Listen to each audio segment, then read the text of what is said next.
Hello students, I am your teaching mentor Shivam Raj Singh और आज हम लोग पढ़ने वाले हैं क्लास 12 फिजिक्स का chapter 1 electric charges and fields. तो स्टूडेंट्स, इस लेक्चर के अंदर हम लोग डिस्कस करेंगे कि इलेक्ट्रिक चार्ज क्या होते हैं, इलेक्ट्रिक चार्ज कितने टाइप्स के होते हैं और हम लोग जानेंगे कि क्या हम किसी भी ऑब्जेक्ट को इलेक्ट्रिकली चार्ज कर सकते हैं या फिर नहीं कर सकते हैं, और वो कौन कौन से मेथड्स हैं जिसके थ्रू हम किसी भी ऑब्जेक्ट को इलेक्ट्रिकली चार्ज कर सकते हैं। ये सारी चीज़ें आप इस लेक्चर के अंदर जानने वाले हैं, इसलिए इस वीडियो को लाइक ज़रूर से कर दीजिएगा और हमारे चैनल को सब्सक्राइब भी ज़रूर से कर दीजिएगा। तो चलिए बिना किसी देरी किए हमारे इस लेक्चर को स्टार्ट करते हैं। तो स्टूडेंट्स, सबसे पहले हम लोग डिस्कस कर लेते हैं कि इलेक्ट्रिक चार्ज आखिर होती क्या है। इसका डेफिनेशन होता है electric charge is the property of matter that experience a force when near object is electrically charged। यानी कि ये एक प्रॉपर्टी होती है किसी भी मैटर की जिसके अंतर्गत अगर उसके रीजन में, उसके एरिया में कोई भी दूसरा इलेक्ट्रिकली चार्ज ऑब्जेक्ट आ जाता है तो उस इलेक्ट्रिकली चार्ज ऑब्जेक्ट पर एक फोर्स एक्ट होगा, उस इलेक्ट्रिकली चार्ज ऑब्जेक्ट पर एक फोर्स अप्लाई होगा जिसे हम लोग इलेक्ट्रिक चार्ज कहते हैं। एंड इसी टोटल प्रॉपर्टी ऑफ मैटर को हम लोग इलेक्ट्रिक चार्ज के नाम से जानते हैं। अब इलेक्ट्रिक चार्ज बेसिकली दो तरीके के होते हैं, पहला positive charge and second negative charge. अब कोई object positive and negative charge होता कैसे है? They can be positively charged when they have excess of protons. किसी भी ऑब्जेक्ट के अंदर अगर एक्सेस ऑफ प्रोटॉन है तो वो ऑब्जेक्ट पॉजिटिवली चार्ज हो जाएगा, बट वहीं पर उस ऑब्जेक्ट के अंदर अगर एक्सेस ऑफ इलेक्ट्रॉन्स है तो वो ऑब्जेक्ट नेगेटिवली चार्ज हो जाएगा। लेकिन अगर किसी ऑब्जेक्ट के अंदर दोनों electrons and protons equal quantity में है तब वो ऑब्जेक्ट न्यूट्रल रहेगा, मतलब कि ना ही पॉजिटिव चार्ज एंड ना ही नेगेटिव चार्ज। अब हम लोग बात करें कि क्या हम किसी भी मेथड के थ्रू कोई ऑब्जेक्ट को चार्ज कर सकते हैं या फिर नहीं। तो हाँ, हम किसी भी ऑब्जेक्ट को बेसिकली 3 मेथड से चार्ज कर सकते हैं। पहला है चार्ज बाय रबिंग, सेकंड है charge by contact and third है चार्ज बाय इंडक्शन। अब इन तीनों मेथड्स के बारे में हम लोग एक एक करके डिस्कस करके जान लेते हैं। तो सबसे पहले अगर बात करें चार्ज बाय रबिंग की, rubbing is not useful to charge every object. सारे ऑब्जेक्ट को, चाहे वो कंडक्टर हो चाहे वो इंसुलेटर हो, उन सभी ऑब्जेक्ट को चार्ज करने के लिए रबिंग एप्लीकेबल नहीं है, but it is only applicable to charge insulators. सिर्फ इंसुलेटर्स को ही चार्ज करने के लिए रबिंग अप्लाई किया जाता है। Rubbing is insulator cause transfer of negative charge. जब भी हम किसी इंसुलेटर को रब करते हैं तो उस इंसुलेटर के अंदर एक ट्रांसफर ऑफ नेगेटिव चार्ज होता है एंड इसी मेथड को हम लोग चार्ज बाय रबिंग बोलते हैं। For example, rubbing of balloon with towel made the balloon negatively charge. हमने घर पे भी कई बार ट्राई किया होगा कि जब भी हम किसी बलून को एक टावल से रब करते हैं तो वो बलून नेगेटिवली चार्ज हो जाता है। अभी होता क्यों है? तो इसका आंसर देता है एक सीरीज जिसे हम लोग कहते हैं टाई इलेक्ट्रो सीरीज। अब इस सीरीज के अंदर बहुत सारे ऑब्जेक्ट्स दिए हुए हैं जो हमारे डेली लाइफ के अंदर यूज में आते हैं एंड इसके आप नीचे साइड में दे सकते हैं कि यहाँ पर कई सारे इंसुलेटर्स दिए हुए हैं एंड ये सारे के सारे इंसुलेटर्स नेगेटिवली चार्ज हो पाते हैं। मतलब कि अगर हम इसे किसी भी दूसरे ऑब्जेक्ट में रब करेंगे तो ये सारी चीज़ें इलेक्ट्रिकली चार्ज हो जाएंगी, बट उनके अंदर जो चार्ज आएगा वो नेगेटिव चार्ज आएगा। वहीं पर अगर हम ऊपर के सारे ऑब्जेक्ट्स की बात करें तो ये वो ऑब्जेक्ट हैं जिसे अगर हम किसी भी चीज़ के ऑपोजिट में रब करेंगे तो इनके अंदर पॉजिटिव चार्ज आ जाएगा।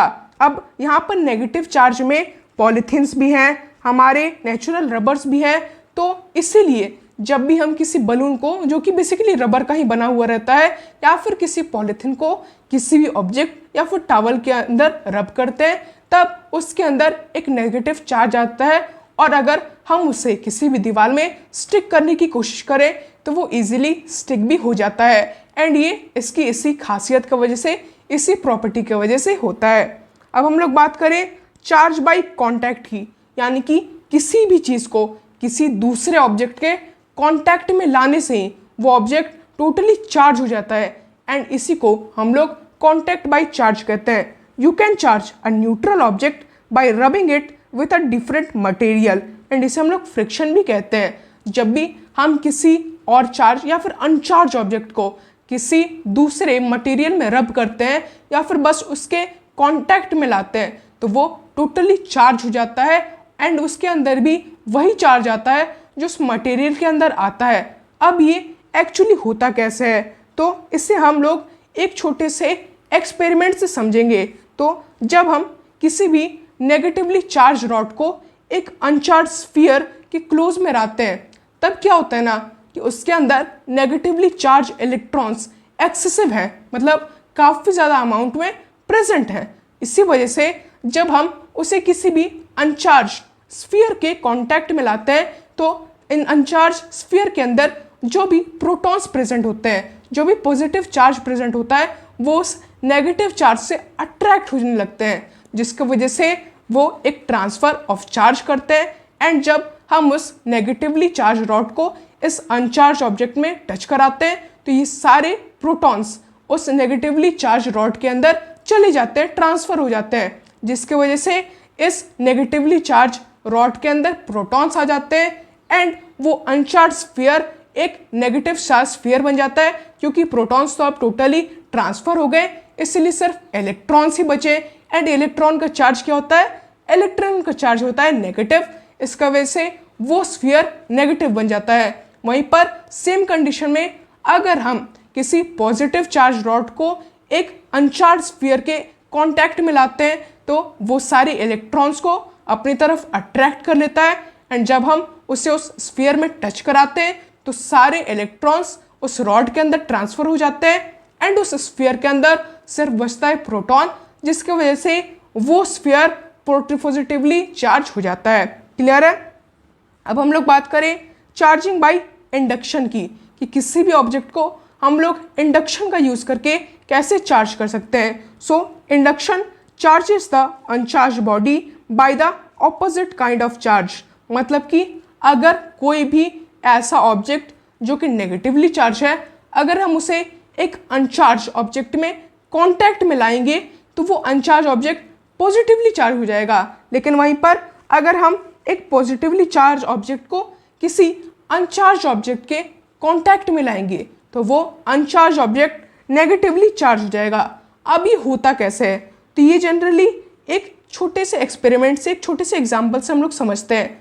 तो अगर हम एक छोटा सा सिलेंड्रिकल रॉड लेते हैं जो कि नेगेटिव चार्ज है एंड उसे एक अनचार्ज या फिर न्यूट्रल स्फीयर के कांटेक्ट में लाते हैं, अब क्या होगा कि उस रॉड के अंदर नेगेटिव चार्ज है, जिसके वजह से वो उस स्फीयर में प्रेजेंट पॉजिटिव चार्ज को अपनी तरफ अट्रैक्ट करेगा, एंड जब हम उन दोनों को एक दूसरे के सामने लाएंगे, उस स्फीयर के रीजन में लाएंगे उस नेगेटिव चार्ज रॉड को, तब जो साइड उस नेगेटिव चार्ज रॉड की तरफ होगा उस साइड के अंदर सारे प्रोटॉन्स चले जाएंगे, जिसकी वजह से वो साइड पॉजिटिवली चार्ज हो जाएगा। लेकिन वहीं पर अगर हम एक रॉड लें जिसके अंदर पॉजिटिव चार्ज प्रेजेंट है और उसे एक स्फीयर के कांटेक्ट में लाए, एक अनचार्ज स्फीयर के कांटेक्ट में लाए, तो पॉजिटिव चार्ज होने की वजह से सारे नेगेटिव चार्ज जो कि स्फीयर में प्रेजेंट है वो उसी साइड चले जाएंगे जिस साइड रॉड है, एंड जिसकी वजह से